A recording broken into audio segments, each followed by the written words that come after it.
Budi, kami dari kelompok Agustinus. Pada hari ini kami akan melakukan diskusi ketiga. Nah, teman-teman, terlebih dahulu kita akan membahas perbedaan antara pemikiran Yunani kuno sama abad pertengahan. Supaya jelas, coba kita urutkan satu-satu biar kita nggak ada yang kelewatan. Jadi ada yang mau kasih pendapat dulu? Kalau menurut aku ya, yang paling mendasar itu cara mereka mencari kebenaran sih. Yunani kuno itu dia lebih menekankan pada rasio. Filsuf-filsuf kayak Plato sama Aristoteles itu percaya bahwa akal manusia bisa jadi jalan utama untuk memahami realitas itu sendiri. Sedangkan di abad pertengahan, sumber kebenaran utama itu dianggap datang dari iman dan juga wahyu. Jadi, meskipun akal masih bisa dipakai, posisinya itu tetap tidak lebih tinggi daripada iman. Betul, dan perbedaan berikutnya itu pada fokus pemikiran. Yunani kuno itu kosmosentris, artinya pusat perhatian mereka ada pada alam semesta. Bagaimana kosmos bekerja secara teratur dan rasional. Tapi kalau di abad pertengahan pemikiran itu lebih teosentris, jadi semuanya itu diarahkan pada Tuhan. Alam semesta memang tetap penting, tapi dilihat dalam hubungannya dengan Sang Pencipta. Nah, yang ketiga, tujuan filsafatnya juga beda. Filsafat Yunani kuno lebih diarahkan untuk mencari kebijaksanaan, kebahagiaan, dan pemahaman tentang hidup yang baik. Jadi, alat untuk memperjelas dan membela iman. Jadi, fungsinya lebih ke integritas, akal, dan iman, bukan semata-mata untuk bahagia di dunia. Nah, tepat sekali, dan perbedaan keempat itu bisa dilihat dari gaya berpikirnya. Pemikiran Yunani kuno itu lebih spekulatif dan terbuka untuk berbagai kemungkinan. Sedangkan abad pertengahan lebih dogmatis karena sangat dipengaruhi oleh doktrin gereja. Jadi kebebasan berpikir agak terbatas, meskipun tetap berkembang lewat tokoh-tokoh seperti Agustinus dan Thomas Aquinas.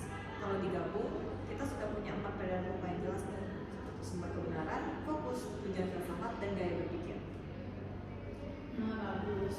Tapi sebelum kita pindah ke soal 2, kayaknya aku mau lebih dalam lagi ya. Kayaknya perbedaan antara Yunani kuno dan abad pertengahan itu lebih kepada kepercayaan dan pandangan mereka tentang dunia ini, realitas yang ada. Mungkin kalau menurut kalian?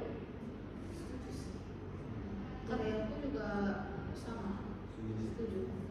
Kalau Yunani kuno itu berarti mereka lebih kepada alam semesta dan kehidupan. Kalau abad pertengahan karena sudah banyak ajaran-ajaran yang ya, kan mereka lebih kepada Iman sama wahyu. Itu sepertinya udah garis besarnya banget ya. Nah, kalau gitu kita baru pindah ke soal kedua deh. Dawkins pernah menyampaikan bahwa seleksi alam itu satu-satunya desainer alam semesta. Jadi menurut dia itu tidak perlu ada Tuhan. Kita diminta untuk menanggapi dengan argumen Thomas Aquinas. Ya, Aquinas itu punya 5 jalan untuk membuktikan keberadaan Tuhan. Dari 5 itu, yang paling relevan untuk debat dengan Dawkins adalah argumen teologis atau argumen from design. Nah, tuh argumen ini tuh intinya bilang begini, semua hal di alam semesta, bahkan yang nggak punya akal seperti planet, tumbuhan, atau hukum alam, ternyata bekerja menuju ke tujuan tertentu. Nah, sesuatu yang nggak berakal nggak mungkin bisa konsisten menuju tujuan kalau tidak ada yang mengarahkan.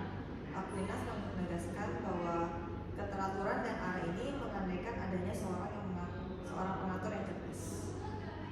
Nah, kalau misalkan kita hubungkan lagi sama pemikiran Agustinus dalam City of God, dia menambahkan bahwa alam ciptaan itu menunjukkan keteraturan yang kompleks dan juga punya tujuan dalam dirinya sendiri.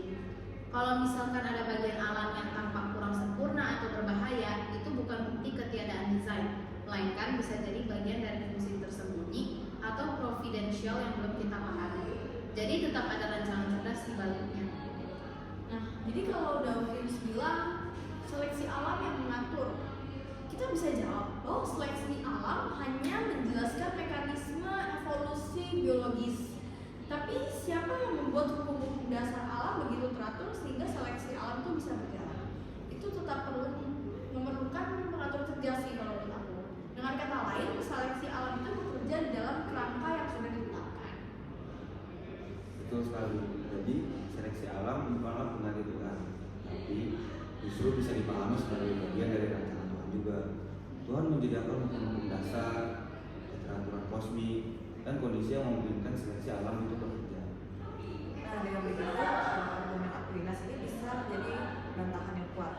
Dawkins boleh menjelaskan mekanisme, tapi Aquinas menunjukkan bahwa di balik mekanisme tetap ada desain dan yang lebih tinggi. Jadi kesimpulannya ya, kita udah bisa